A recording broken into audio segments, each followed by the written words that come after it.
Islam, the podcast where we basically discuss different ideas, philosophies, and beliefs. We do not try to change anyone's opinion here. Instead, we're opening an interfaith dialogue, trying to learn more about other people's faith and other people's beliefs. Marco. Okay. Well, today we have Sai with us, and he is a practicing Hindu, and he basically knows a lot about the religion.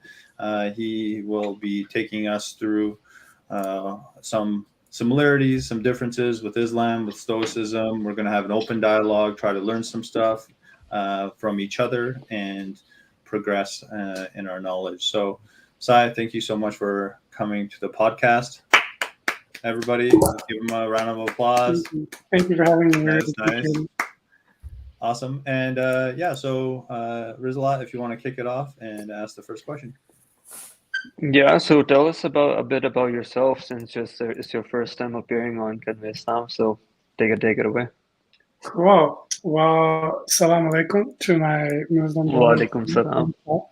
I really appreciate you having me for the dialogue. A bit about myself. My name is Sai. I come from quite a diverse background. I grew up in Hong Kong and Dubai.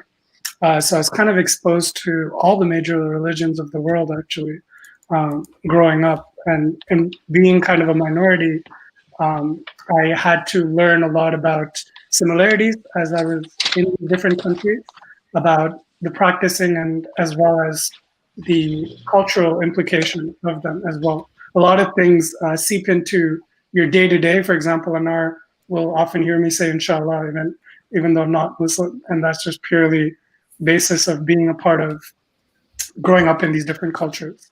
Basically, for work and life, I guess I'm a tech professional. I've worn many different hats in the software world. I'm a product manager at present, and I like building software and making ideas a reality.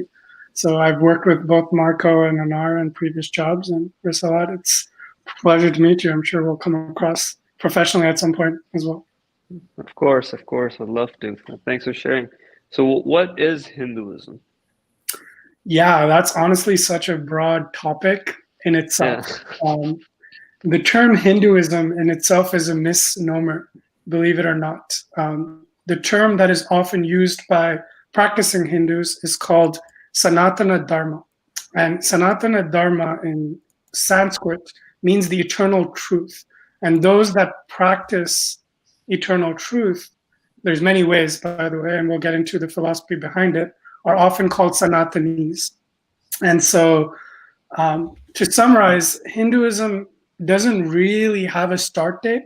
There's no known creator or founder of Hinduism per se, like other religions. And oftentimes it's believed that it just came into existence. There are key books that we refer to, and oftentimes these books are written by saints or sages who we believe are enlightened, similar to the prophets, and they instill a lot of the traditions and cultural values that we follow. But the term Hinduism, interestingly, is a term coined by the British. It was something that came in the colonial era, where all the Indians, right, were in the Indus Valley. Therefore, Hinduism or Hindus were what the people of India were referred to, and the British, as usual, are known to divide and conquer. Believe it or not, there is no one tried and tested method in Hinduism. By principle, it was a geographical term. Exactly. It was a geographical term that was extrapolated into this cultural term, which were all these different diasporas practicing various aspects of Sanatana Dharma, right? And so, yeah, that's kind of a high-level overview of what Hinduism is not and what Hinduism kind of touches upon, which is eternal truth. And there's many different ways. So I know we talked about Stoicism a little bit as well, but I think there's two fundamental schools of religions if you look at it from a broad perspective, right? There's the top-down approach where you believe that there's the divine being or Islam, and, Christianity. Islam, Christianity, Judaism, or The Judaism. Abrahamic, Judaism. the A lot of Abrahamic different religions. religions follow this paradigm, and that's there. You align with the greater good, right? And there's a Holy Spirit, there's a God, and you align with the values and principles of the God. In Hinduism, or Buddhism, or a lot of these Eastern religions, it's bottom up, in that you try to convert yourself, and this is where a lot of the Stoic principles come into, where you try to align yourself into the cosmic eternal truth that exists, right? And in so doing, you become one with God, or you become merged. We call this term moksha. And there is a way that you can, in essence, be liberated from this. So, Awesome. what is Brahman in Hinduism? What does that mean to you, and how is it different to our concept of Allah? I would say there's actually not much difference to the concept of Brahman and Allah. Brahman is the eternal reality, the ultimate truth, right? That which cannot be modified, changed, eternally existing. When you describe Allah or you describe any God, they're all pervading, omniscient, omnipresent, right? But the concept of Brahman is beyond that of a being, right? It's almost like something that just exists. Think of it from the concept of quantum physics as like gray matter, or antimatter that's just constantly around, that you cannot feel or see. You're part of it, but also you're away from it. So really there's a duality and a non-duality aspect to what Brahman is. And a common misconception of Hinduism is that it is a polytheistic religion. But in reality, all Hindus effectively worship this form of Brahman, right? And Hinduism, or the term Hinduism, or Sanatanis, as we like to be called, believe that there's alternate realities or alternate versions of Brahman, or aspects of Brahman, that if you channel, right, or try to align with, that can bring in certain benefits into your own life. Wow. All right. So I guess my question, first of all, this absolutely is enlightening. Hinduism, I am not educated in it at all, and I've been researching it for a little bit here, and it is such a fascinating religion, and I really jive with it. Honestly, it makes a lot of sense to me. Just hearing about Brahman and the difference between that and Allah, and it's just very interesting. It's almost like a universal being that is everywhere, which actually is very similar to the Buddhism as well, right? So that's cool. How, and then obviously all the other like supposed gods that are very easy to kind of say that they're their own gods, are actually all part of Brahman as well. So that's awesome. So I'd love to hear your thoughts about again, trying to be a Stoic and trying to be somebody who is practicing. What drew you to Stoicism, and I guess to research Stoicism, and what was Hinduism kind of not bringing to you that Stoicism kind of brought to you? That was kind of interesting, or was it just more of the same, but kind of reaffirming those values, because it seems very similar. Yeah, I would say it was more like a lateral transition almost. We're focusing more on the personality aspect of self-development as opposed to the spiritual level, right? On both Stoicism and Hinduism and most religions are often about self-development, right? And bettering yourself and being equanimous in trying situations. Really, that's the key takeaway that I get from a lot of these Stoic principles, is to stay stoic in a lot of trying times. And Hinduism in general, there's this concept of dharma and karma, right? And that's the concepts of good and evil in some essence between Hinduism. All things that align with, betterment, that are selfless. It ties to intention. So there's a lot of loose definitions. You get to say what is good for you, what is bad for you. So I think intentions are often valued a lot more in Hinduism than the actual act.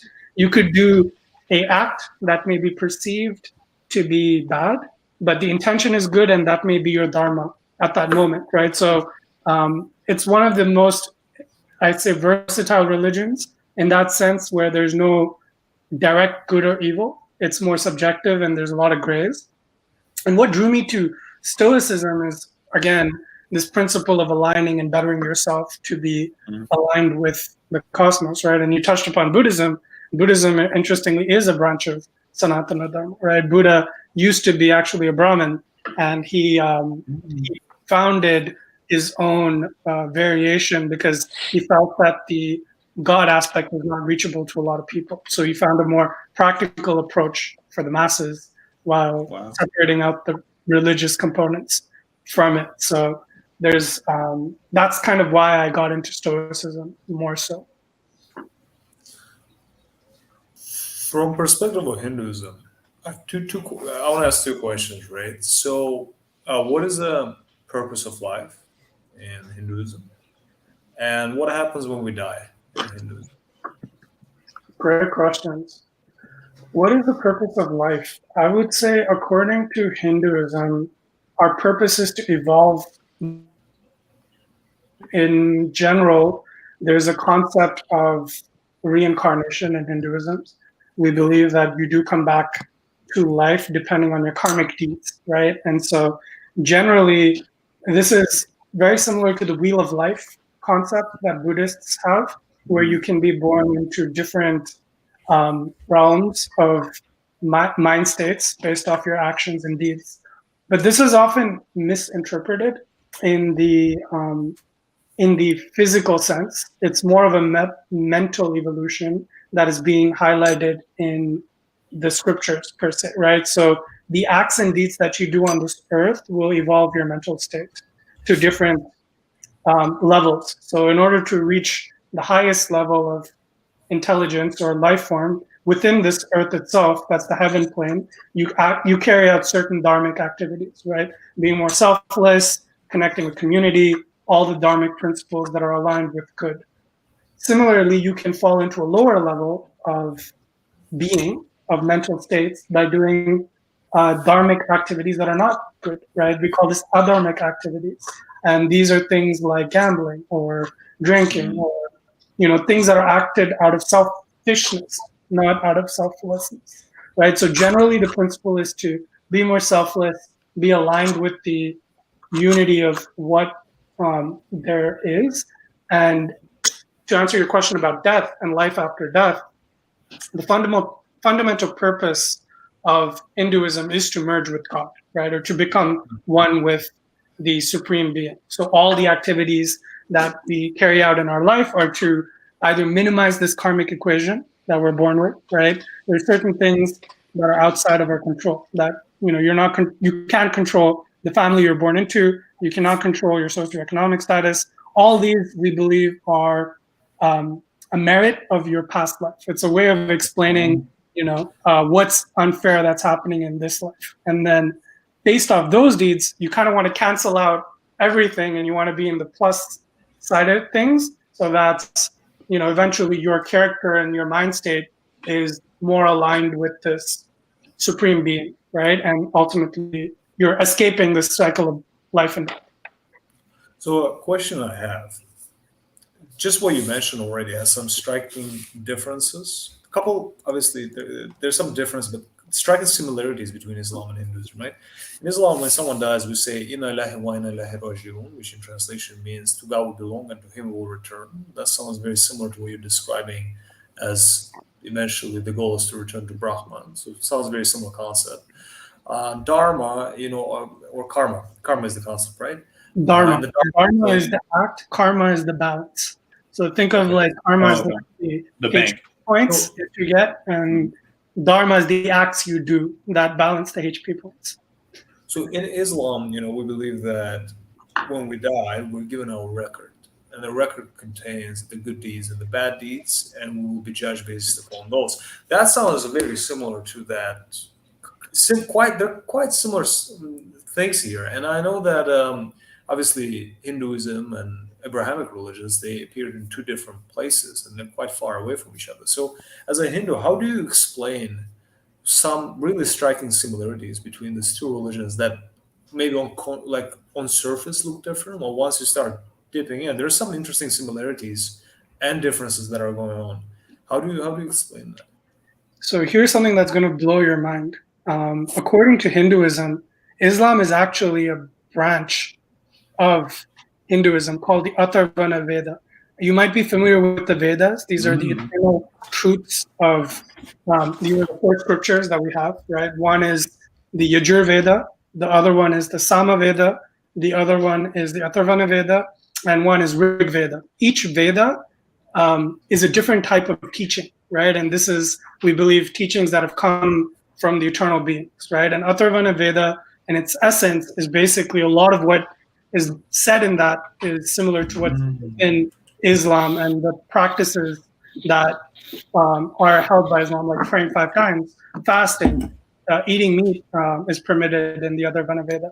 All these kind of similarities are actually very striking, right? And a lot of these cultures are around aligning to the higher good and doing greater good for everyone, right? That's kind of the fundamental tenet. I got a small question. So you just mentioned that in one of the Vedas, it's mentioned that it's permissible to eat meat.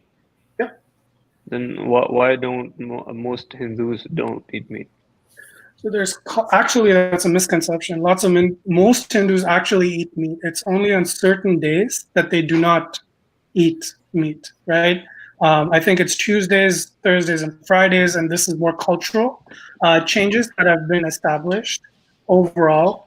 There are branches of Hinduism, right? That, again, there's many practices in Hinduism. So unlike think of it similar to like Protestant and Catholic variants of Christianity, right? Within Hinduism, there's so many practicing, so many different branches of the type of religion that of the type of Hinduism you want to follow. And there's, depending on the aspects of the God that you worship, right? There are certain things that are permissible for that aspect, right? There's actually a whole sect of tantric Hinduism where Kama Sutra is often reduced to just sex acts, but in essence, Kama Sutra is a teaching to get liberated through sex and to attain godhood through sex. So that's actually a permissible, acceptable approach to getting liberation, which other entities may view as completely foreign, as opposed to. So just before we start, Marco, just real quick, for our audience, we'll have a separate section to answer questions. So please keep sending them. We'll answer them at the end. Yeah, one after another. We got a whole section for audience questions. So awesome. So Sai, that's super interesting. I love hearing all about how these different religions connect with each other. And as a rationalist, technologist, and you working in tech, I'd love to hear your opinion, because my belief is that all these religions borrowed from each other. The younger ones, like Islam, borrowed from Hinduism, Buddhism, and they all mixed in together, took pieces from one another to construct their own deities and such for their own people to follow, to almost segregate, because everything was about segregation back in the day, and use them to do whatever they might to essentially have a way of life for the people. What's your thinking on that? Do you think that, I'm not saying that like you do believe in it or not, but do you think there was a lot of mixing in there?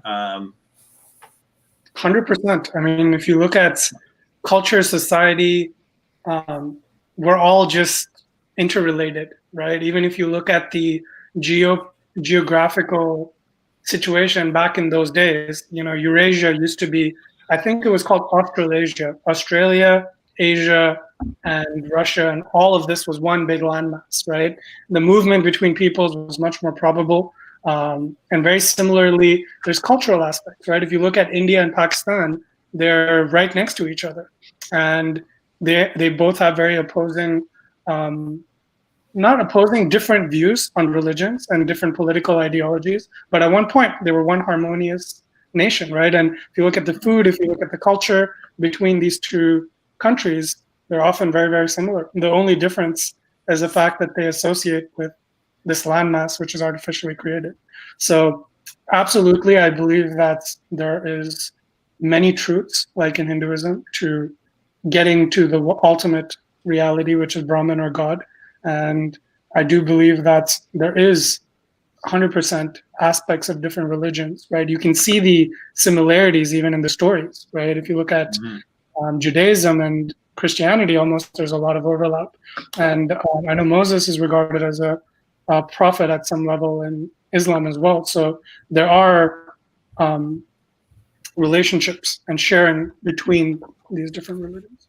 So, question I have is, as far as I understand, in Hinduism, there's no concept of a prophet. Instead, you guys have a concept of avatar, which is kind of similar to how I guess Christians view Jesus, right? Like God's reincarnation on earth, or God's, sorry, not reincarnation, but God's, I guess, embodiment on earth. So, what is avatar in Hinduism, and is it similar to how Christians take Jesus in their religion?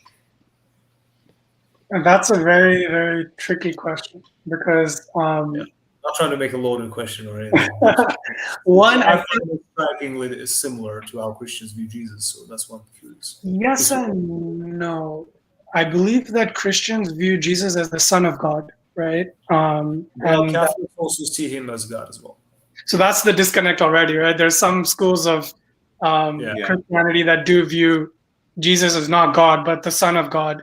And Yeah, well, it's him complex. as the Christians, prophet. they believe in Trinity, right? So they believe he is the Son of God and God at the same time. They believe in Holy Spirit, God, Father, and Jesus. So they believe in Trinity. But long story short, they do believe Jesus is God walking on earth. At least majority. Yeah. So we think From what I understood, it was a piece of God. Maybe God it bestowed something on this person, but as far as I understand, it wasn't like Well, God. Trinity. There are means- different versions of it. There are different versions of it. yeah. What Anar And we is don't saying have a is the majority Christian one. So in Catholicism, which is, I believe, correct me if I'm wrong, I think it's majority the section Yeah. in Christianity. So in Catholicism, they do take Jesus as God. So if you go ask any priest, they'll say yes, Jesus is God. For they believe that's the main disagreement we're having with the Christians, by the way. Like we're saying he's a prophet, they're saying he's God. So I'm trying to understand the avatars in Hinduism. Is it similar concept? Is it part of God? Is it like Trinitarian concept going on there? Like what's the difference? Avatar is basically like that movie Avatar. That's kind of where they used a lot of that Hinduism philosophies in the latest Avatar. I don't know if you watched it. They even used meditation practices that they were talking out there, which is actually a very common old ancient breathing technique. So, yeah, in essence, Avatar we believe is God reincarnating on this earth. We believe in a total of 12 reincarnations total. So we also have this similar forecoming or foretelling of the 12th avatar to be reborn in this current age, which is called the Kali Yuga, which is honestly the worst age according to Hinduism. And yeah, so we view Jesus as kind of like a yogi, an enlightened being. So he's kind of like the equivalent to saints who have been enlightened. So you can attain godhood or Buddhahood in this lifetime, right? That's the belief in Hinduism that we have, and people who have done so don't become gods, but they become enlightened beings. But gods can be born in this earth and can perform miracles that's normal yogis or other people cannot do. And we believe that, yeah, God can be reincarnated on this planet. But how can a god be born, though? Why can't a god be born? Are we limiting God's abilities to certain things that? Yeah. Well, a god needs to have a definition. If a god is born, then before being born, the god didn't exist. The god needs to exist. But if they're a god, they can just materialize. God can materialize. They can be multi-existent. So right? see, Where are we saying God you can't can't- exist here and there? God doesn't need to but just be one, right? No, but theologically, you can't exist and not exist at the same time. You can't just pop into existence and out of existence. It doesn't work like that. But we're saying that it's already existing. That's the eternal Brahman, and he's manifesting himself as a form. So Brahman doesn't go anywhere. It's like a drop in the ocean, right? Just because the drop is removed from the ocean doesn't mean the ocean stops existing, Yeah. right? The ocean's still there. You're just a part and a fragment of that, right? God can do infinite things. And that's why Christianity was also like, there could be a God, but then there could also be a Jesus who is also God, because God. it's just God is eternal and everywhere and can do everything, right? That's the whole premise behind it. Yeah, but see. So, okay. So, yeah, God can do everything, but not illogical things. So, God also needs to know everything. So, if Jesus was God, there are many accounts in the Bible. One second, sorry. In many accounts in the Bible, when Jesus didn't know he was somewhere and he didn't know there were fruits on the tree, how can God not know? God knew, but he probably chose not to showcase. Oh, Right? come on. No. Nah, Okay, let's it not don't do work this like that. debate style. So I like to have it. So I'm just saying that's a contradiction. So Yeah. like if you understand logic, it's illogical. Just I don't doesn't think add up. But why It's does a God have to be logical? Direction. Yeah, Why not? Again, because all of religion is based upon belief, which is illogical No. by itself. So why does God have to be logical? Why can God If you're saying not this be person can do everything and be everywhere and has all the power and sees everything, that's not logical by our Yeah, standards, but right? So things have properties, and you can't have a thing just be anything. So a circle can't be a triangle, and a triangle can't be a circle. So if you say God can do everything, he can't make a circle into a triangle. That's illogical. Does that make Then you're sense to saying you? God doesn't exist at I all. don't want to call anything illogical here. No, just saying, that Let's logic is a thing. for a second. Let's for a second take a pause. Yeah, it's all Right. good. So I want the guests to feel comfortable, right? Coming here. So okay, no question I have more is so in Hinduism, as far as I understand, you have Krishna and Shiva. Um, are those avatars, and does that mean are they reincarnations? Who is Shiva and who is Krishna in Hinduism? At least in your interpretation of Hinduism, who are them? And this is one. And second, Christians are saying Jesus is God.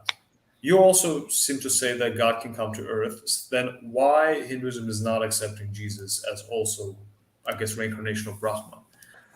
There are branches of Hinduism that view Jesus as a yogi, right? So Shiva was the first realized yogi, right? So in Hinduism, the term yogi or enlightened being is someone who can perform miracles like that, like of Jesus or others.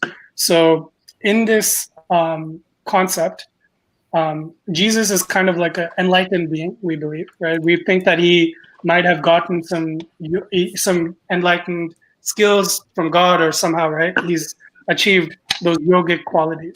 Shiva is kind of the first realized being in Hindu tradition. So this is the first person that was able to align himself with the cosmos, and he taught 7 rishis how to basically reach this enlightenment in different aspects of it. These 7 rishis went on to form the different branches of Hinduism that are currently being practiced today. So we view Shiva as kind of the first person that did become enlightened, right? And there's the concept of Shiva, which is, again, another version of God, where there's a whole Shaivite school of thought in where we worship the form of Shiva that is responsible, a Brahman that is responsible for destruction, that is responsible for sustenance and creation. So Shiva, Brahma, and Vishnu are 3 aspects of Brahman, which is the ultimate reality. Shiva, Brahman, and Vishnu. Shiva, Brahman, and Vishnu are 3 aspects of Brahman. Yes. How is that different? Again, I'm trying to understand. Christianity has Jesus, Holy Spirit, and Father, and you guys have Krishna, Brahman, and Vishnu. So, question I'm having: this is Shiva, Brahma, and Vishnu. Shiva, Brahman, and Vishnu. Correct? Yeah.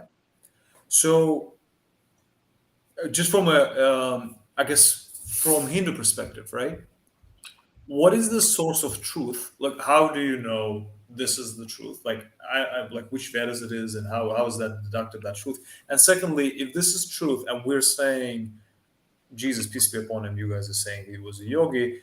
If Christians are claiming he is God, what is making a Hindu reject, I guess, Jesus as part of that trio they just described of Vishnu, Krishna, and Brahman, if you're accepting that Jesus is actually somehow related to Hinduism? I know it can. It's I don't think complicated. Hindus actively reject Christianity, right? Like I think this goes back to like cultural ways of practicing the religion. So if theoretically you brought a Hindu to a church, there are ways that a Hindu could find to assimilate into Christianity, right? I've had friends who've been practicing Hindus who view a lot of like their partners are Christian, right? And so they practice this joint faith kind of thing, and they're able to see eye to eye on a lot of views. As I mentioned, fundamentally, Hinduism doesn't believe in one objective truth. There are many ways to achieve the same truth. That is fundamentally what Hinduism is about. Can So, then Islam be true from a Hindu perspective? sure. Can Islam be true from Hindu perspective? And yeah, as long as it follows the eternal principles, right? So- There's only one eternal truth. As long as all the paradigms, like all the fundamental aspects of this eternal truth are being followed, right? Yeah. Then there's no reason why any mode of reaching that would be rejected. What is this eternal truth? Yeah. Sanatana Dharma. So that's why you align to the selflessness, the greater good, right? These are all the kinds of things that you hear in like, Star Wars. Basically, they stole a lot of this from Hinduism, actually, right? The good, the evil, the force, all this is just variants of Hindu philosophy taking place in Western science fiction.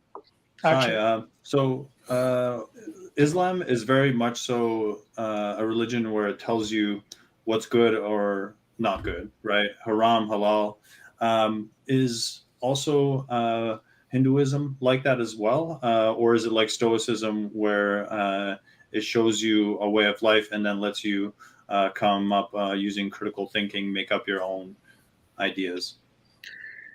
Yeah, so the concept of good and evil is honestly so interesting in Hinduism. Have you guys heard of the Bhagavad Gita, which is this book?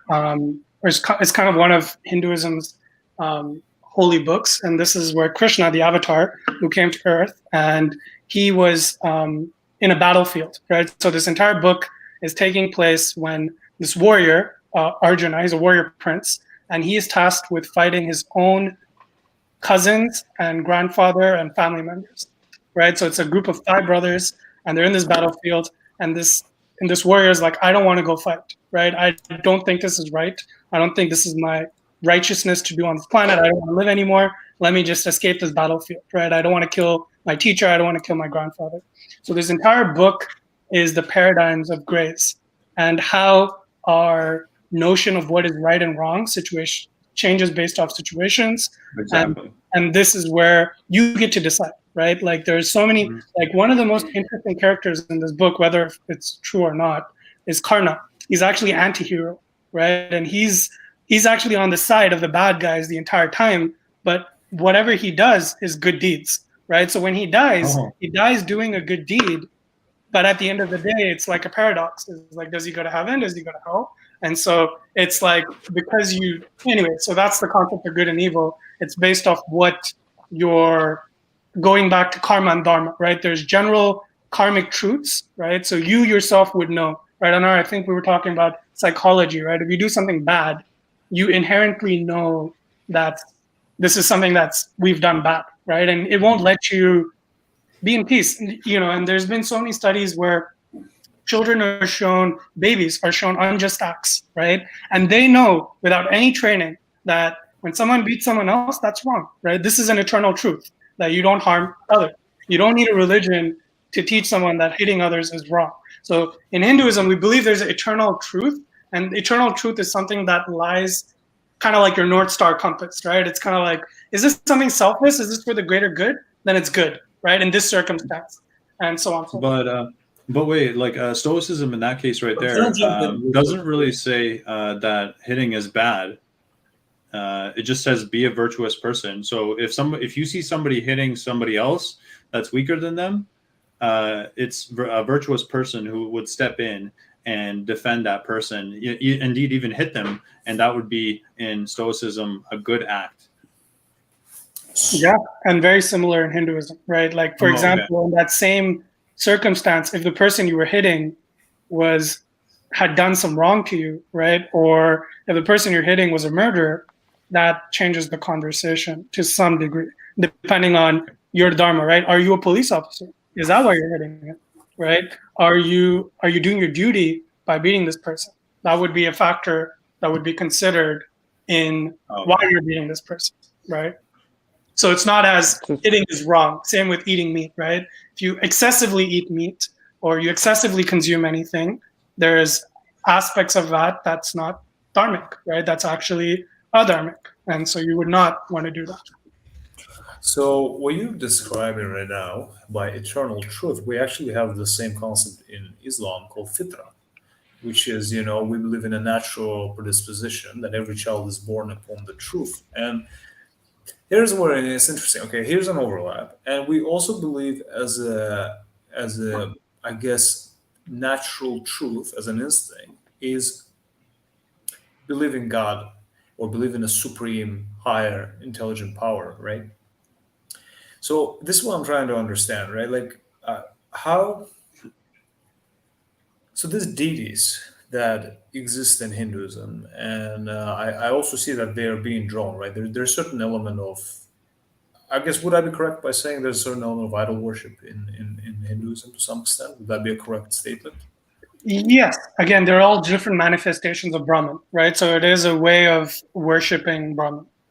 So how would anyone know how God looked like, I guess? You don't. These are just aspects, right? There's infinite, like there is aspects of mythicism to Hinduism, right? Hinduism is a very dialectical culture. And what that means is we pass on knowledge through stories, right? And we pass on knowledge through myths. And a lot of these times, the essence is the philosophies that are distilled through them, right? But oftentimes they get adulterated, or people with different understandings take it to different levels. But the fundamental purpose of idol worship is to make God more accessible to people who are not able to think critically like we are, who don't have the means to think critically like we have about the eternal truth and Brahman, right? So there's various levels of relationships that you can have with God, right? There's a relationship like friend. You can have a relationship like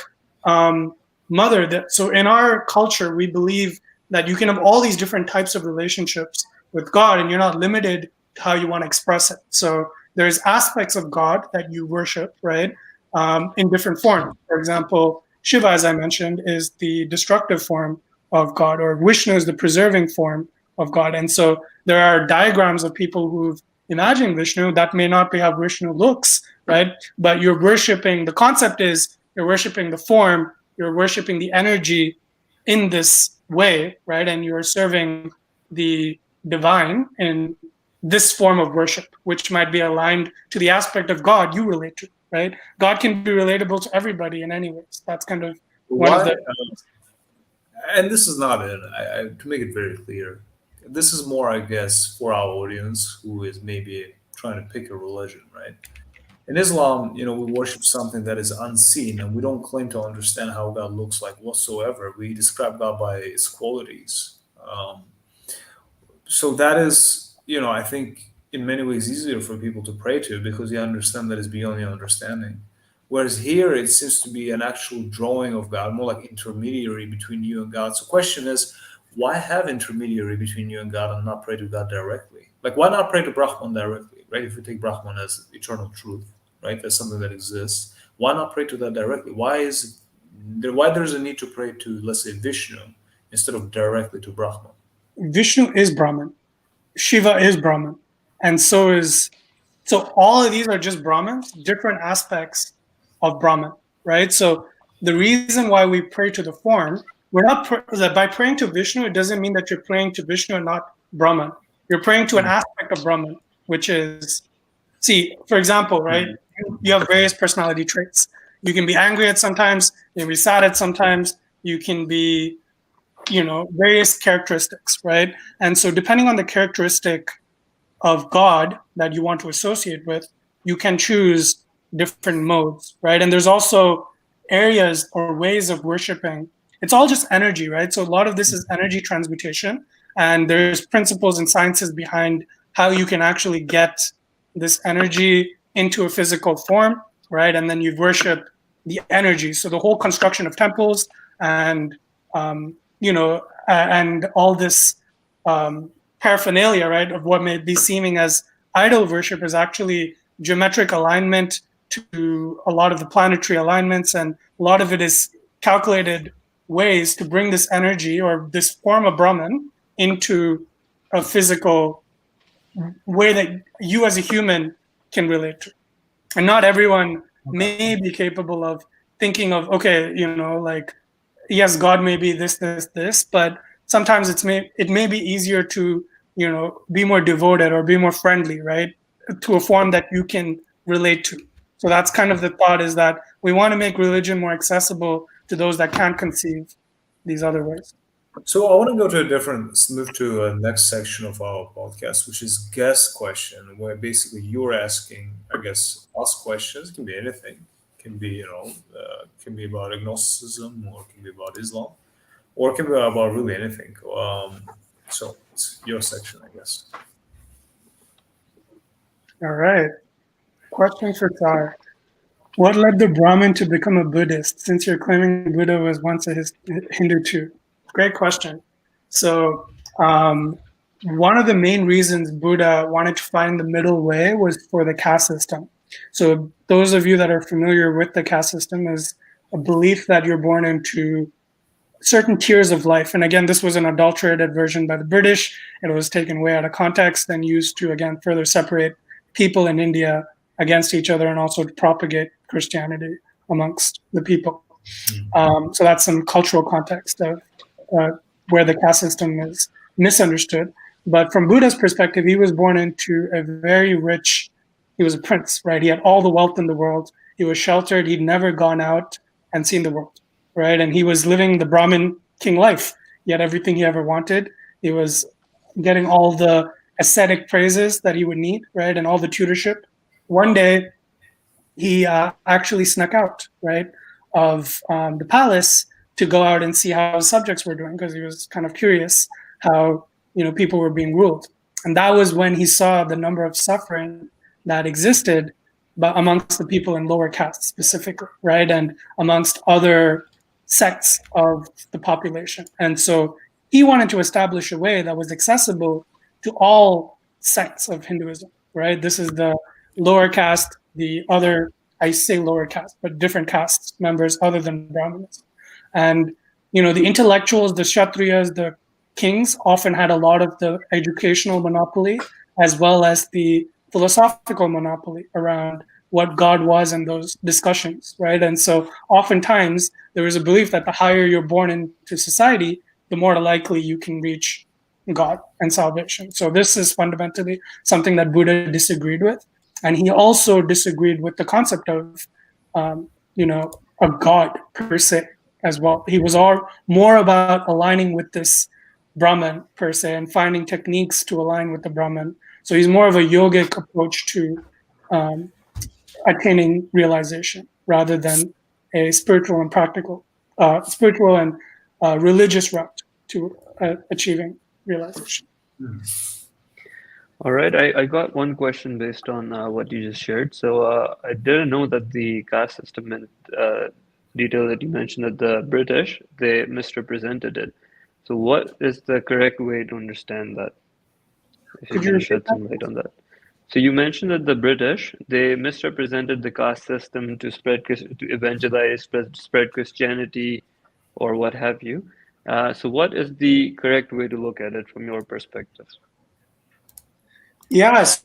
So generally, according to Hinduism, it's kind of like a categorization of who you are as a person, right? People are born with certain attributes, certain traits. And so as you're born with certain traits, and your practices and your habits will align you with certain traits. And so these are different classes. I believe there were 5 major classes or types of humans that society needed, right? According to Hinduism. One is the scholars, the academics, right? One is the rulers, the leaders, the other the warriors, and then there's the businessmen, and then there's the the working class where they're doing the different jobs.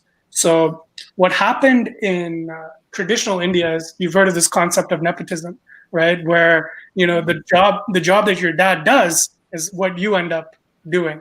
So oftentimes you're born into a family, even though you have certain predisposition traits, you get associated with a certain class, right? So for instance, you could be born a Brahmin, but you could have no traits associated with Brahmanism, right? You might not be soft-spoken, you might not have the sadhu qualities like being gentle, being curious, being understanding. So there's different traits. Or you could be born a Kshatriya class in a Brahmin family. That's possible, right? Back in the day, it was very much a categorization of a personality type, which would denote your social standing and how you would conduct yourself in society. And different positions had different respect, much like today does, right? Like lawyers, doctors, etc., had more respect and regard in society than. So how is that fair? Do you think that's just? It's merit-based. Categorizing. I don't How think is it merit-based if it's nepotism? So this is what it evolved into, right? So the fundamental original premise under which it was intended was a kind of classification of, hey, this is the type of personality this has. These are certain practices this person can do to advance in their spiritual progress, right? There's this sort of classification. But as always, people like to be better than each other, right? And there's other like political factors that come in with power and other areas. That's when it became more unfair, and the British used this unfairness even further, right, by aligning with more of the upper caste folk, and the lower caste were actually indentured slaves, right? They went to West Africa and other countries where they were indentured workers. So that's actually still further propagated, this. I think inequality is just the human condition. Whatever ideology there is, Islam, Christianity, Buddhism, There's going to be Hinduism. inequality at some level. There's going to be inequality always. There's going to be exploitation always. Minimizing it is a good way to go, but something about the caste system is a bit is not a nice way to kind of govern a society, to have it so prominently displayed. In Islam, I don't believe that they believe in equality. Same with Buddhism, and we do believe in inequality. We don't have this problem actually. Yeah. So the caste system. No. So it's opposite to what you just said about Islam. So we don't have this concept. So you were wrong about what you just said about Islam. No, I did say that. I said you said we didn't. Islam, we do have the concept of. It's equality. You guys are equality. Oh, okay. Same as Buddhism as well. And that would be like my. So what's a reason? What's something that you don't like about Hinduism? Interesting question. What is something I don't like about Hinduism? That made you kind of like, because you explored other ideologies, maybe other religions. What's something that has always not sat with you, or made you not question, but like just kind of be like, A lot of it. I mean, I think Hinduism encourages seeking and questioning and critiquing. So a lot of the times, things when they didn't make sense to me, I've had debates with monks and saints about practices. A lot of the times, there's actually a story, and I like to use this analogy. There was once a group of monkeys in a room, all right? And they basically put a ladder in the middle, and they had a bunch of bananas at the top, all right? And so the monkeys were in the room, and one monkey eventually tried to climb up and grab the banana, right? Because there's food. The second the top monkey went up, some guy was up there and he shocked the monkey or slapped the monkey, right? So anytime another monkey would climb up, this first monkey that climbed up would slap that monkey to save that monkey from getting slapped, from getting the banana. Eventually, they removed all the monkeys in the room, right, one by one, such that eventually none of the original monkeys that were slapped existed in this room, right? And now a whole group of monkeys who'd never experienced or didn't know why this banana at the top was unreachable still followed this paradigm, right? So this new monkey would climb up and this other monkey would slap him, and they had no idea why. So this is the case with a lot of practices, right, and traditions that exist. Culturally, religion and tradition are often intertwined to a large extent, right? And so some cultural practices make absolutely no sense to me in this modern day and age, or sometimes maybe misunderstood, right? Or the purpose of why they existed in the first place may not exist today. One such practice in Hinduism or in India, widely across all the Sanatana principles, is that women on their periods are not allowed to visit temples, right? And that's something I don't necessarily agree with. I believe that, just because a woman is on her period doesn't mean she's impure or dirty. And neither does Hinduism. The reason this was misconstrued was back in the day, they didn't have sanitary pads, right? So they couldn't walk around and they couldn't do a lot of labor. So in Hinduism, we would put a woman into a room and she would just sit in this room for 3 days or 5 days, however long she was menstruating, and get complete rest, right? And this evolved into women not being able to enter the temple or women not being able to perform certain practices during the period times. So I don't necessarily agree with those concepts, and I think that religion should evolve to accommodate to modern times, right? If it is a religion that's evolving and changing. Let's continue with the audience questions. Let's see what else audience is asking. This is the next question. Well, I think we already answered this at the start.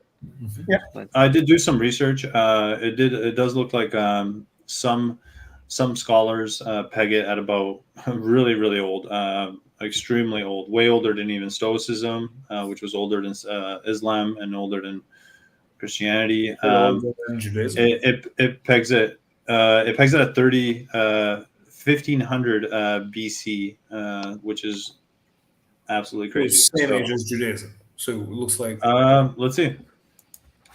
Oh, I don't think there's any It's 12,000 years old. officially acknowledged. I don't think there's any start date, but it's very old. Let's say that. All right. Can you check Zoroastrianism and Judaism and see if it's different timeline? Like I think the Zoroastrianism and Judaism appeared 1500 BC. I think Judaism is older actually. I think Abraham lived 2,000 years before Christ. It says some historians place the Exodus around 1200 BC. What about Abraham? When was Abraham born? Can you check? Around that time, right? Because like if it was the Exodus. Exodus, I think, is Moses. Can you check when Abraham was born? Those are different. Okay. Yeah, Abraham was different.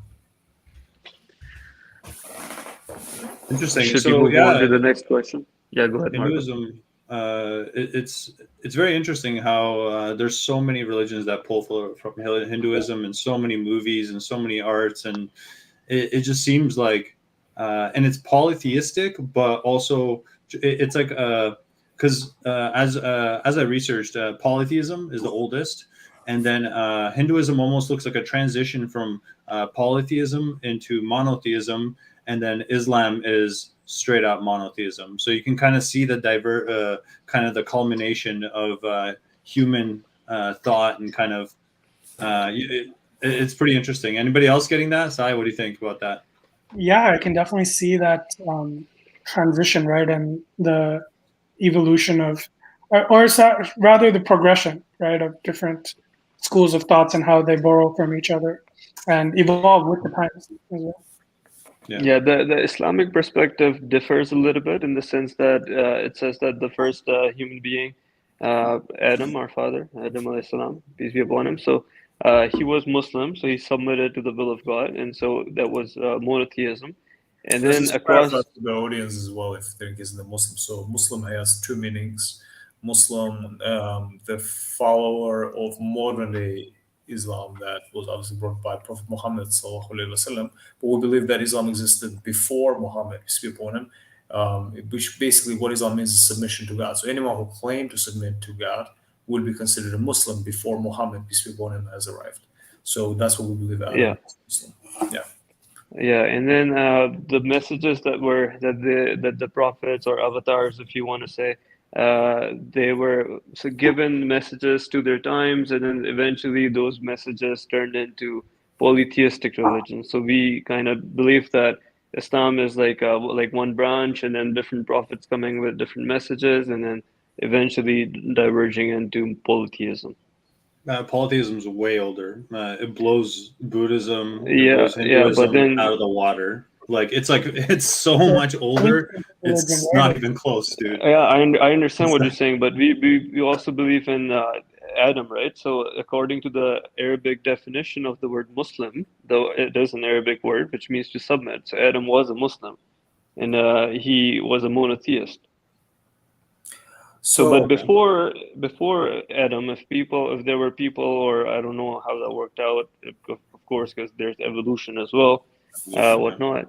And it's not creationism and evolution; they're not mutually exclusive. So maybe before that time, there were polytheistic things going on. So that can also be happening. I acknowledge that. no, but like we also, I think polytheism being the older than monotheism is still a topic of debate in anthropology, No, it's not. because we do have Polytheism is older. Yeah. It's so old, dude. It's like 100,000 years old. It's No, the tribal. It's the tribal times, right? Like back It's like in tribal hunter-gatherer type shit. Like yeah, but like fucking- if you look it's at crazy, bro. for example, I sent you a video. I think I still think you didn't watch it. It's called searching. I'll attach the description of this, but it's called Ancient Monotheism, and it talks about how they find certain tribes in Australia that still have monotheistic concepts, and these are very primal tribes. And I think when they experimented with when they did research on hunter gatherers, 100% of them have animism, right? And animism is a belief that there's a power that animates the universe. So it doesn't necessarily believe in multiple gods functioning, like multiple personal gods. That's not really a concept that hunter gatherers necessarily believe in. So it's debatable. It's debatable. It's not something that is concrete. And historical fact is a little bit different than scientific fact. Like it carries less strengths. Like the moment there is more evidence coming in, it's a topic of debate. So whether monotheism or polytheism is natural, I think it's again it's not concrete. So I don't know. All But right, next question. anyways, what's our audience asking? Are the stories based on myths, and could you elaborate? And what is a myth? Let's define that as well. what stories? So I think she's what she might be talking about is the Hindu mythology. So Hindu mythology is one of the mythologies that are super rich, a lot of different stories, and something I've also wondered that it's such a huge and expensive universe, and where does those myths or stories emerge from, and what's the Yeah, Yeah. I mean, I think there's origin? aspects of this is still something that I think Hindus, like scholars, are trying to uncover, whether there's aspects or characters like Ram Right. and Lakshman that existed, or these are like abstractions of stories, right, that have happened in the past. Where does your curiosity take you? I would say that I think that there's elements of truth to it, but rather it's more of like a dialectical culture, as I said, right? What I mean by that is it's ways to impart knowledge, ways to impart stories, ways to impart values through these sort of tellings. So ideally, I think some really smart people came together and they put together these epics, right, to instill values upon generations. And, it's still carried through for many centuries. These same stories, right? They're passed on to children and so on and so forth. So to me, I And do to think create, yeah, and there's to create a basis of morality as well. So in the times before religion, and why religion was so powerful and so important to the world, before laws and before nation states, is because there was no more basis for morality. It was like how do you know what's right or wrong, right? But if it says in a book or that there's ancestors or generations and generations telling you that this is wrong, this is right, it was a very easy way to convey what is right or wrong without nation states, right? Once nation states started coming into practice, where there was trials and the ability to get prosecuted in a legal system, that's when religion started losing its power. Yeah. According to you, though. like with all According to me, but that's my theory. Yeah. like with all myths, I think there's elements of truth to it, right? There's archaeological evidences of certain characterizations that have been found from the Ramayana, for example, the Sri Lanka. In Sri Lanka, they found those bridges that they talked about in the story. So I believe there's elements of truth to it, but we never know like to what extent For sure. is Yeah, It's and impossible to prove. and so some of the stories I listen to, and then when I see the pyramids in Egypt, and then the tombs across the world and everything, all the megalithic sites. So there is some commonality in those ancient structures that are happening, and then the stories mentioned in the hieroglyphs, and then the mythological stories in Hinduism as well. So there's like some common elements in all of them happening, and that makes me wonder that what might have happened in the past. What if some of this was actually happening? It's like some of these possible. things are quite fantastical to read.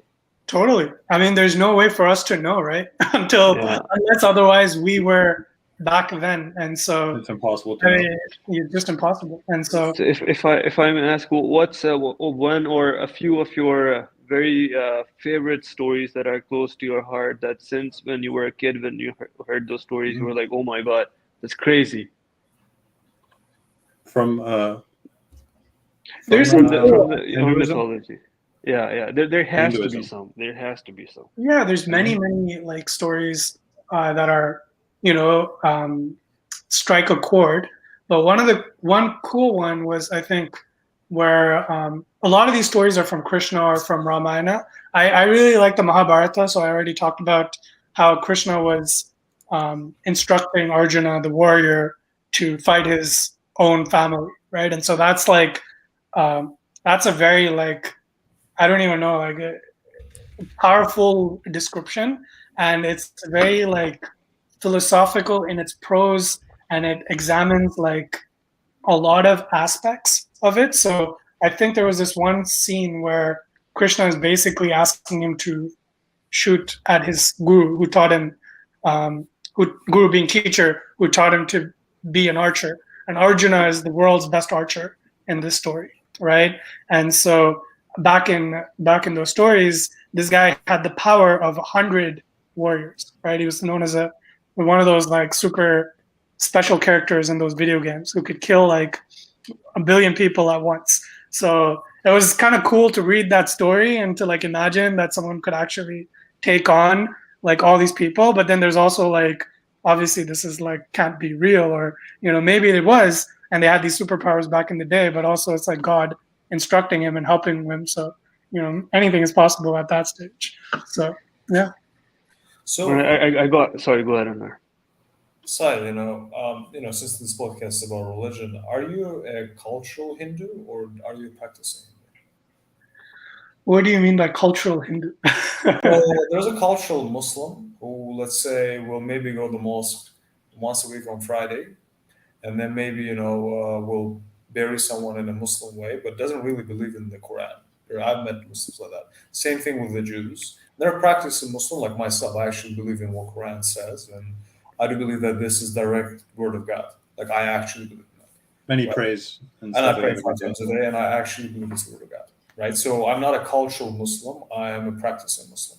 So are you a practicing Hindu or are you a cultural Hindu? Goes to definition of Hinduism, right? There's many ways to practice the truth. So I would say I'm a practicing Hindu in that I have a version of Hinduism that I align with, that I follow to some degree, right? As I said, there's no set rule. But if you ask me, do I align with a lot of the core tenets that Hinduism preaches, like anti-violence, caring for others, being a good human being? I would say yes. I would definitely So practice a lot of those traits.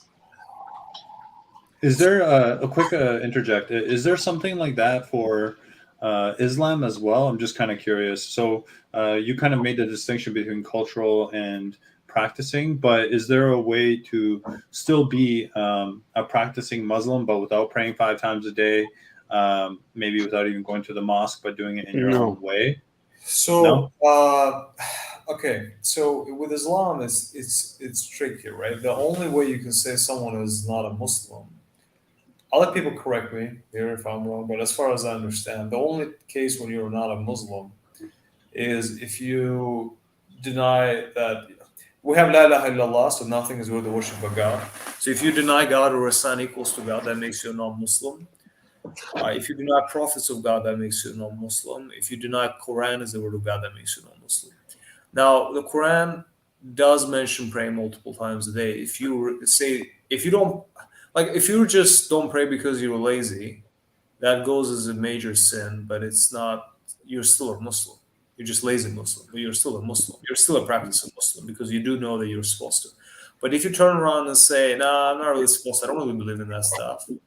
I just do it because my family does so, and I just do it out of culture. There are a lot of Muslims like that. Then that makes you really not a Muslim. You're just a cultural Muslim, but you're not really a Muslim. Like, you don't really believe in this, you know? Yeah, and then to add to that, he's right. And then Prophet Muhammad Sallallahu Alaihi Wasallam also said that the only thing that separates you from the disbelievers is your daily prayers.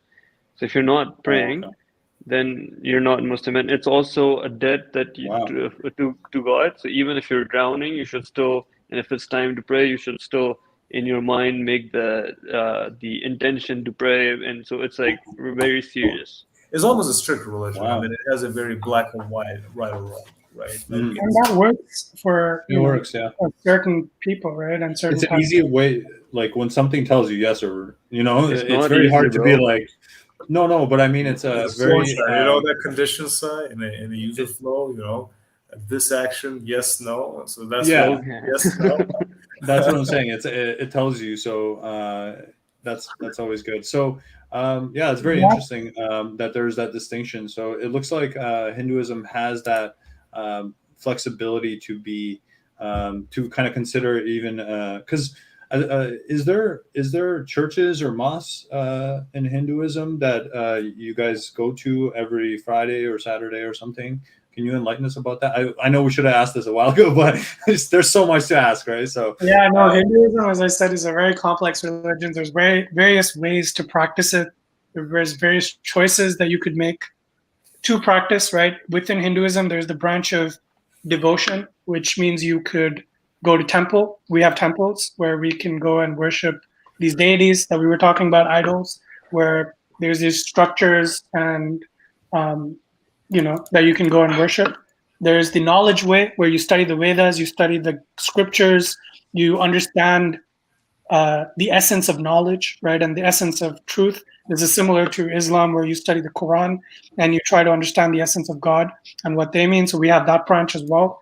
As I said, there's tantric branches where you can engage in sexual activities and attain enlightenment by liberation, by learning about your other partner and becoming one with them, and in so becoming one with God. So there's different approaches, right? And so depending on what I define for myself as my practice, I can choose to do so. But in essence, there are fundamental core offerings or like rituals that we have. One is to we're yogis, which means that we value the 5 elements. So there's often an element of fire, element of water, element of air involved in our rituals. So these may be things like lighting a lamp or offering some water to the god. These are all like practices, right, that we use to some extent. Hindus go to temple whenever, and there's not like a recommendation to go to a temple. We believe that God is everywhere, but temples are structures that are conducive to spiritual growth, and they promote calmness and good vibrations. So it's recommended to go like once a week, but there's no like rules saying if you don't go to the temple. It's kind of like pray at home, right? You have your own, you could have a mini temple at home, or you have your own deities. I think on RC mine that I worship at home, and yeah, that's what I do. Instead, I go to the temple, and a lot of it is around meditation and chanting and self-discipline, right? Putting in activities and practices that make you better yourself. Question I have is this. So, okay, this is what I'm trying to understand. The Vedas, right? The scriptures, are those divinely inspired? We believe so. So it comes from Brahma. We believe that, yeah, God wrote it or someone else wrote it. We don't know who wrote it. They just because we believe the same about Quran, and that's understandable. The question, I guess, the reason I'm concerned here, not concerned, but confused, I guess, is if this is coming directly from God, how is there seems to be certain contradiction on some fundamental concepts? Like I've seen Hindus say, for example, that when they die, they unite with Brahman, and others say, no, Brahman is separate to us. Like there seem to be some fundamental disagreements on some fundamental concepts. And when you say interpretation, like my interpretation of Hinduism and like in Islam, we surely have different sects. That is the case. But everyone agrees on all the fundamentals. I've never met a sect, well, I've never seen a mainstream sect that says it's okay to drink alcohol, for example. That's a very clear list. But in Hinduism, I've seen some Vedas that say don't drink alcohol. But I've seen very different reaction from different Hindus. So if it is divinely inspired, can you explain how? And this is just out of curiosity, right? Not a judgment, but just curious. If this is from Brahman directly, how can there be multiple truth at the same time? Well, drink alcohol, don't drink alcohol. Do this, don't do this. So There's many ways. I think the fundamental belief is that for every person, the fundamental belief in Hinduism is there's a religion for everyone, right? Or, for example, there's a way to reach God for every single person in this planet. Say you're a drug addict, right? Or you like smoking ganja. There's a sect of Hindus called the Agoris, and they practice extreme, like, weird, like I shouldn't say weird, but to the modern mind, it's something completely absolute. Like, for example, they would eat from carcasses, right? Or they would smoke ganja, and that's totally acceptable for their practice of Hinduism, right? And in Hinduism, as I said, this goes back to the definition of Hinduism, right? It's not a religion in the same way that we think of religion in Hinduism or Christianity. There's many ways to attain this one truth, right? And even if it is from the gods, right? God can have so many different aspects to him, and so the contradictions in themselves lie in the contradictory nature of God and himself, right? You can have God that's both angry and sad, and you can have God that's both, if God is contradicting himself, you mentioned the concept of ultimate truth. So how can there be contradiction within the truth? Like, for example, if I'm saying think of it multiple ways. Think of it like a branch, right? Imagine like a tree, and all the trees go to one root, right? It doesn't matter what you do within each tree branch. At the end of the day, it's all coming from the same root. So that's the theory in Hinduism, is that you can have this concept of Advaita in Hinduism, which means that we believe that there's no duality, that we ourselves are God, right? And there's a whole other branch of Hinduism that says Dvaitism, and we fundamentally disagree between those two branches. There's a branch that says God is separate to us, and there's a branch that says God is us, right? And both these branches believe, and people have achieved enlightenment following both these processes, right? As the practices, it's the things that you do in the day-to-day that determine your understanding and enlightenment at the end of the day. You get to choose, right? That's the advantage, or I guess the modernness of this religion. So are you trying to say that both can be right? Ultimately. So how is that? Okay, so I'm just thinking, for example, here's an analogy, right? You take a CSM, project management. We both come from project management, right? You study certified Scrum Master, right, to become a project manager. I study the PMP to become a project manager. Both of us are project managers at the end of the day. We just studied different tools and different techniques to become that project manager. But ultimately, as a project manager, you carry out all the same activities. Yeah, well, I'm not running on a treadmill to become a project manager, right? So, like, I don't think that analogy is correct, because you're saying, okay, well, there's a group that believes that God, we are part of God, and then there is a group that believes they're separate to God.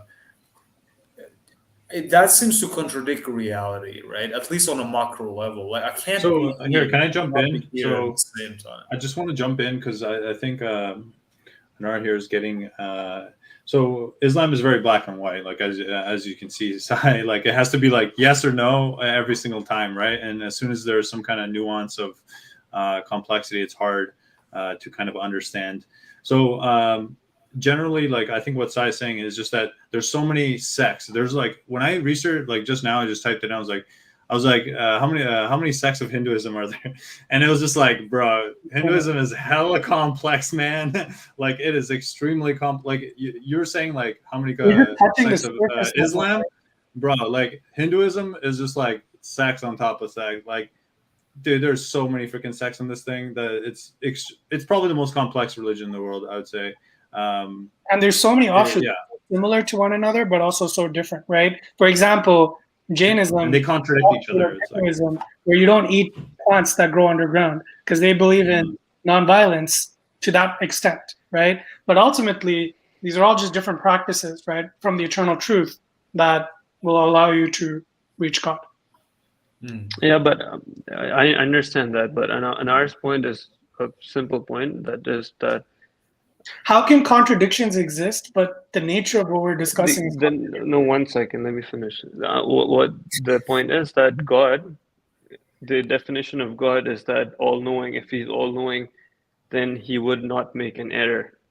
So you can't have a contradiction, both true and false at the same time. It goes against the nature of an entity that would be God. Unless even if you have a flow graph, like you mentioned, like a graph, if there's a contradiction, they wouldn't reach to God. One would, the other would not. Like, sorry, can project be complete and not complete at the same time? Can a client pay me and not pay me at the same time? You know what I mean? Like, that's what I'm with this concept. Like, I'm client not can pay you partially. Client can pay you partially for the work you did. You have a partial loss. Like, here, I'll rebut that because I actually know the answer to this one. So, you are trying to confine God into your own box. No, not at all. It's yes, you are. 100%. No. Look. You haven't read much into theology. I've been reading books on theology since I've been a kid. The concept of God, you need to read what the concept of God is. So first of all, you can't have multiple gods. But that's your God. No. Listen. I'm not talking about Allah or anything. The concept of God, even he agrees that it's Brahman. So that's one God. The other deities, we agreed on this. So no need to go in circles in a logical thing. He agreed that the other deities that people worship are representations of that God. Yes, or no? Yes or no? You said that's what you said. The other deities are representations of the Brahman. So there is one God in Hinduism. Yeah, it's a monotheistic religion. Yeah, ultimately, it's monotheistic. There you go. So there is one God. So there is one God. You can't have multiple gods, bro. But that God can be everywhere and nowhere. God can be everywhere. Bro, that's a contradiction. That sounds foolish. Take a course on logic. No, okay, bro, take a course on logic. That goes to your definition. It's not logic. Yeah. Bro, like you said, you can't be open and closed at the same time. That's foolish. It actually, God can do that. God bro, can do that. It's like the same thing. Look. Things have properties. If like the same thing. If there's a circle, I like that. But look, if there's a circle. No, it's very simple. A circle can't be a triangle at the same time. If you make it look something different, then it is not that. But by definition, God can be everywhere and nowhere, and therefore, by definition, God can do anything. And that in itself is a contradiction, which means that God cannot exist. Yeah, but not illogical things. Existence is not a property of God. Existence. Logical and illogical. The fundamental of logic should transcend all things. Yeah. So if you're choosing to apply it to all aspects of God. You can't pick and choose that God is going to be logical on this side and illogical on this side, right? No, I understand, but what I'm saying is that you can't exist and not exist at the same time. That is just false. You can, but that is Schrodinger's. Okay. Let's move on. No point in arguing. No point in arguing. That's all right. That's all right. Of thinking. That's all right. I would highly recommend taking a course in rudimentary logic. But anyways, let's move on to the next question. The next question is by Hamad. I think it's similar to how Christians view Trinity, right? It's also quite a difficult concept to. And plus, it wasn't like the concept of Trinity was what's included in the books by the scribes later on. So it's people in the Catholic tradition and like eminent scholars agree on that. So having a conversation about the divinity of the Trinity, that's a moot conversation as well. Wait here. Yeah, So I it's mean, not. what are we talking about? Does But anyways, let's move on to the let next me just question. a quick Let's not question get because I just want to see. So okay, does God transcend time and space? Yes, of course. But then he can't exist and not exist at the same time. That's a contradiction, Marco. Can You God need to be in understand. different? So you're saying that if God can transcend time and space, God can be in the same different spaces in different times, and that God can also be pretty much everywhere. Yeah. Because So that yeah, fundamentally so both how is that exist. logical? God is beyond logic. That God created logic itself. Yeah, but look, So existence and non-existence are two I like different I like mutually where you exclusive guys going things. out though, You right? can't have a coin that's head and tails at the same I'm time. defending A God, coin. bro. I think we No. just Do you made it understand? Do you understand mutual? I don't think you Marco's understand trying to mutual be a part. exclusion, bro. we took him from atheist to agnostic entities. Let's go. Okay, Marco, let's go. okay, Next Okay. question. Next question. Next I question. think So I'll Hamad, just put it. I guess Yeah. I'll wrap it. I think the yeah, go nature for it. of the higher power behind the universe in itself is complex, Mhm. right? And I think it's just different, I guess, way of looking at it. I find it ambiguous, which is, I guess, the reason I'm not believing in Hinduism. But I also find Trinity ambiguous, right? And I that think ambiguity is the goal.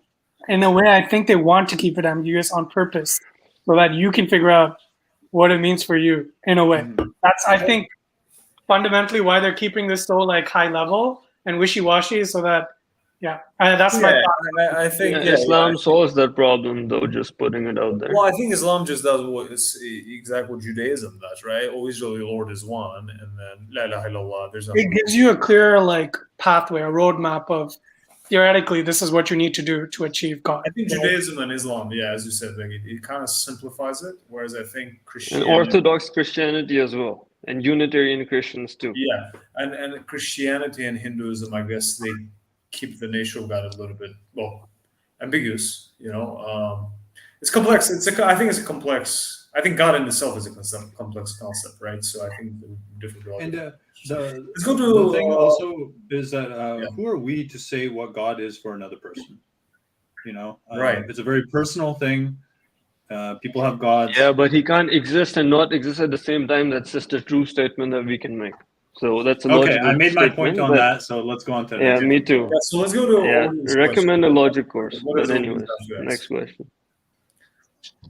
I think there's a little bit political. So with political questions, I would ask general audience. Let's be careful. It's up to you if you want to answer it or not. So Yeah, Ahmad I says can- that it's an, With and political, he says let's he's keep from it India more as well. And low key. sorry, go Like I ahead, don't Ahmad. want to go too much in geopolitics on this channel. We just want Up to the guest. I'm happy to talk about it. I think this is like an important topic, especially given India's like diverse cultural background as well as Yeah, but before you get into it, let me just read what the guest says in the comments as well. So he says that the question which is right there, and then he says it's an ongoing issue in India. I'm from India myself, and then he says my question came up when you mentioned that Hinduism preaches anti-violence. Yeah. Go ahead. So I think we're identifying India with Hinduism in this case, right? And I don't think that's a correct equation first to make. India is a multicultural and multi-religious, non-secular country. We are trying to become secular, which is where this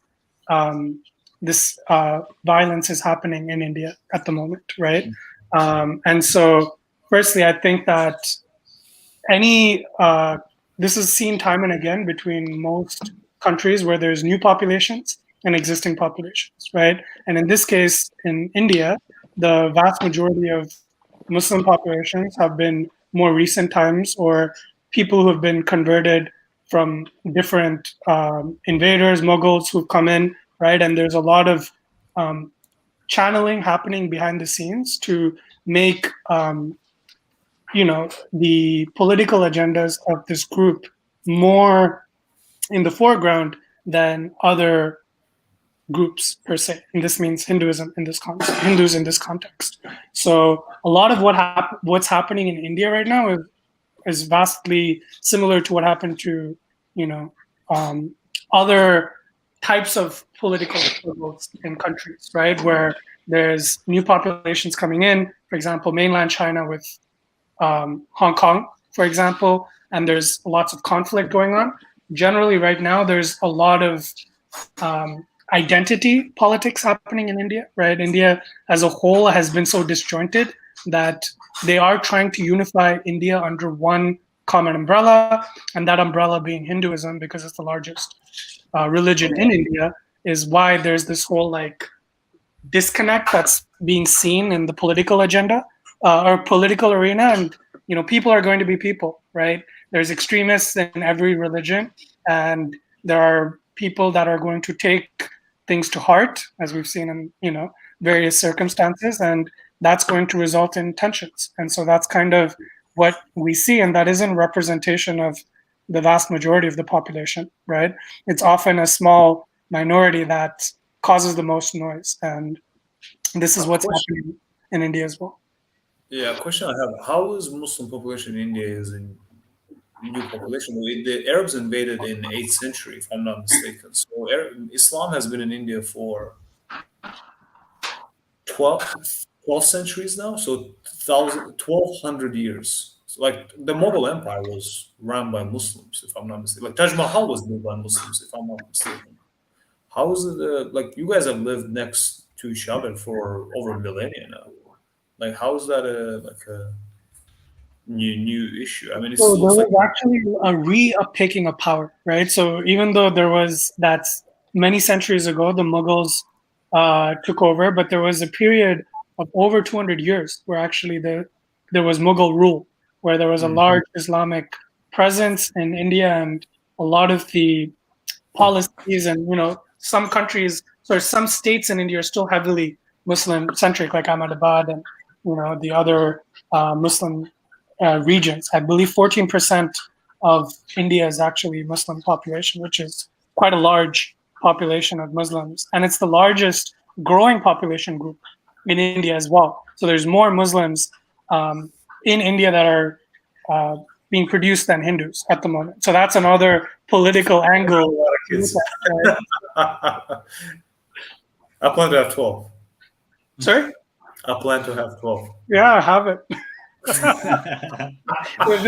This is where the policies for child controls are coming in. No, we can't provide for all these kids, bro. What's going on?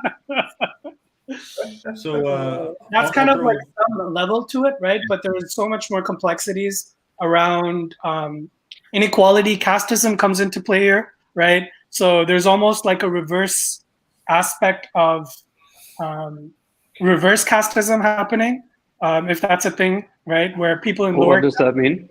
So what that means is like there's something called reservations and seats that are available. So there's a lot of lobbying done for these minority groups in India to get preference and privileged seatings over the majority population, right?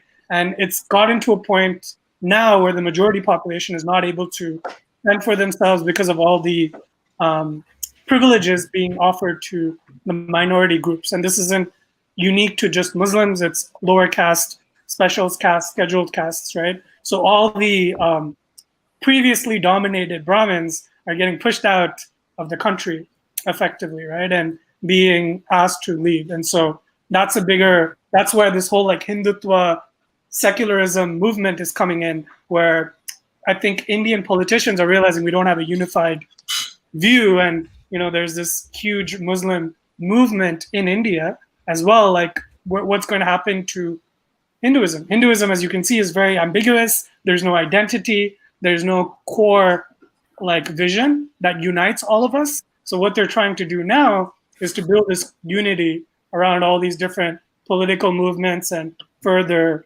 pushing out other classes. So not saying it's right, that's just what's happening, and that's a reality with lots of geopolitics globally, right?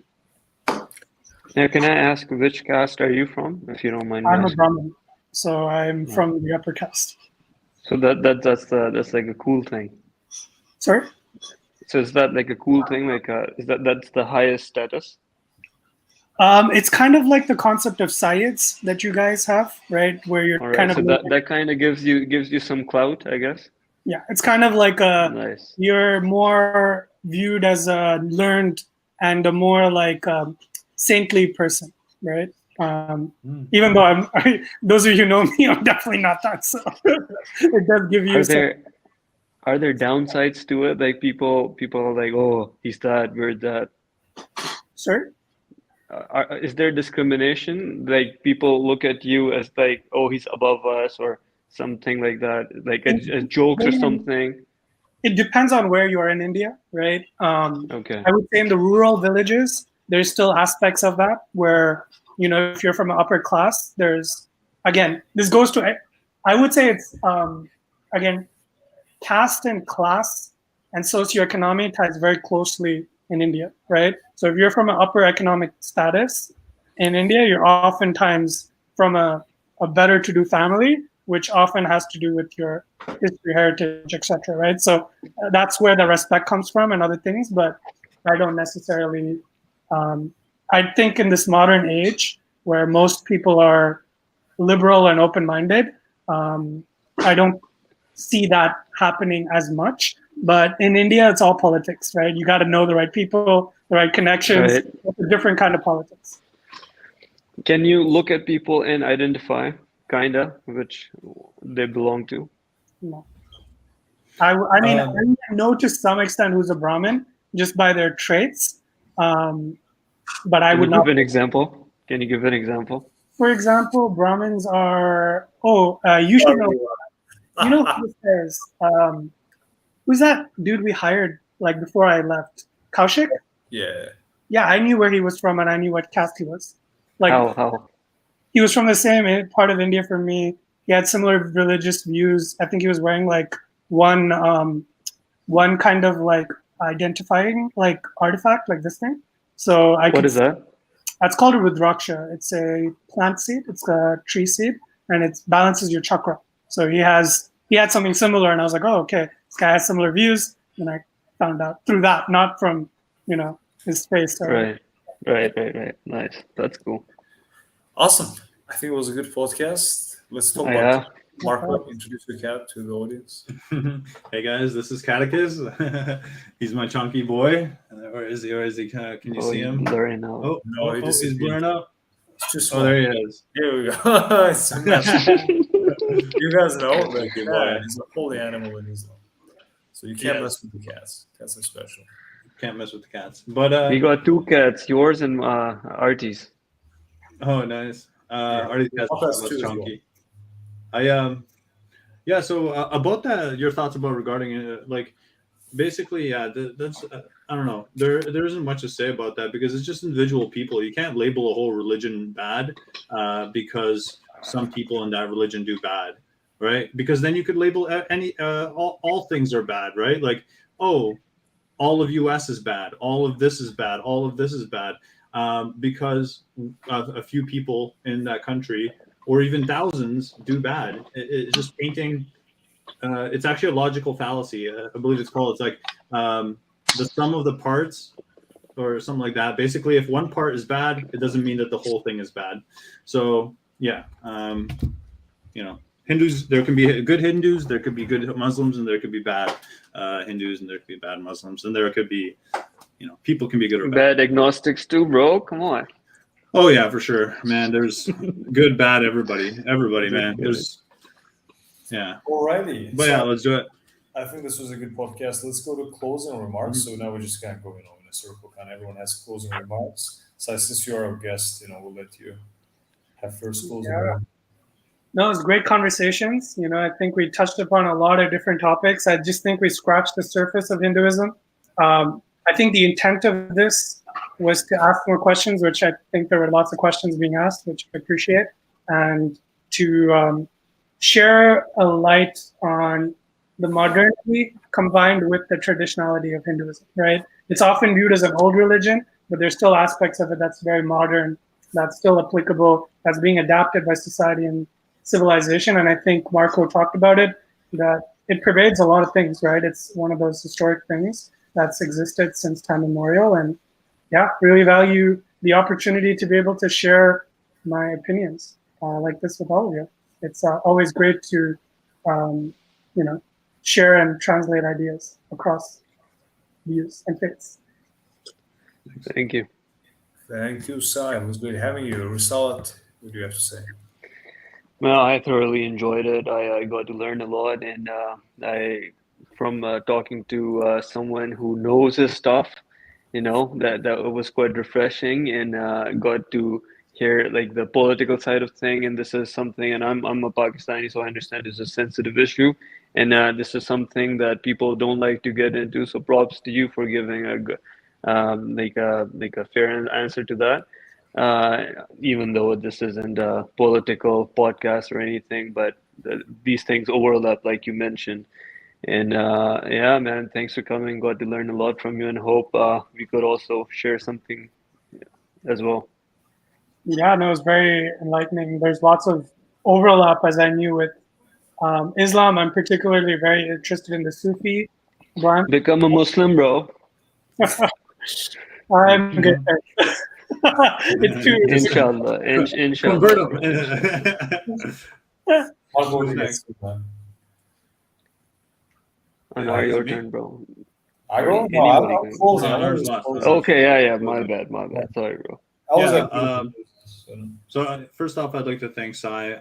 Hinduism is actually a religion that I knew very little about. Islam, I'm pretty familiar with. Christianity, I'm the most familiar with out of my studies of religion. But Hinduism was just very, very new to me. And it's just astonishing, these religions, how complex they are, how many nuances they have, how much beauty they have. I bet it's helped millions of people's lives throughout the centuries. So it's just amazing to see that they're all preaching good ways of life, and I really enjoyed learning. It's the oldest one. It's the oldest religion we've had on, and it's just According to Mark. astonishing. Yeah. According to sources, it looks like it just really kind of, me as somebody who's a very rational. I like to see the differences in these different religions and how they evolved, and that's what really interested me. And I could see this transition, and I think Hinduism, from my theory, was part of it, and it's just really interesting to me. So thank you so much for coming on, and for taking time out of your day. Amazing. Thank you, Sai. No, I appreciate you. Thanks for coming in. I know it's not always easy to talk about these topics, but that's essentially the goal, to kind of provide a safe space for people to come in and share their beliefs. I think it's quite beneficial and educational for the audience.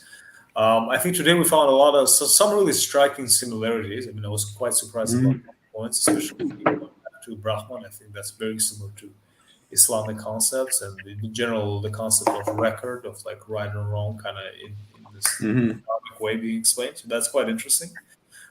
Certain definitely complex elements regarding the image of God, I guess. There's seems to be little differences there, and I find it quite similar to Christianity in some ways. Though I know Hindus might disagree, but there seems to be some overlap in there. I would like to finish this with a beautiful verse from Quran. It's chapter 109. No, not chapter 109. Surah 109. Yeah, it is chapter 109. So it's pretty beautiful, and I think it summarizes what many people believe it is. I don't worship what you worship, nor are you worshippers of what I worship, nor will I be a worshiper of what you worship, nor will you be a worshiper of what I worship. For you is your religion, and for me is my religion. I think this is quite beautiful, lets people kind of make their own decisions in life. Thank you, everybody. Thank you for watching. Pick the religion or philosophy that you like, and don't forget to like and subscribe. Bye, everyone. Bye-bye. Peace. Bye.